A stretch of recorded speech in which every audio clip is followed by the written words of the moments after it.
ଧର୍ମପ୍ରାଣ ମହିଳାଙ୍କ ପରଲୋକ। କେନ୍ଦୁଝର ଜିଲ୍ଲା ଆନନ୍ଦପୁର ମ୍ୟୁନିସିପାଲିଟି 6 ନମ୍ବର ୱାର୍ଡର ଧର୍ମପ୍ରାଣ ମହିଳା ଶ୍ରୀମତୀ ମାଳତୀ ସାହୁଙ୍କର ଗତ 26 ତାରିଖରେ ପରଲୋକ ଘଟିଛି। ମୃତ୍ୟୁ ବେଳକୁ ତାଙ୍କୁ 75 ବର୍ଷ ବୟସ ହୋଇଥିଲା। ସେ ଜଣେ ଅମାୟିକ, ମିଷ୍ଟଭାଷୀ, ସରଳ ଓ ପରୋପକାରୀ ମହିଳା ଭାବେ ସମସ୍ତଙ୍କର ପ୍ରିୟ ଥିଲେ।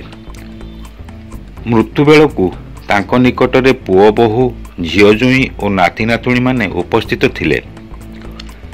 ପୁଣ୍ୟତୋୟା ବୈତରଣୀ ନଦୀର ତଟଦେଶରେ ତାଙ୍କର ଅନ୍ତିମ ସଂସ୍କାର କରାଯାଇଛି।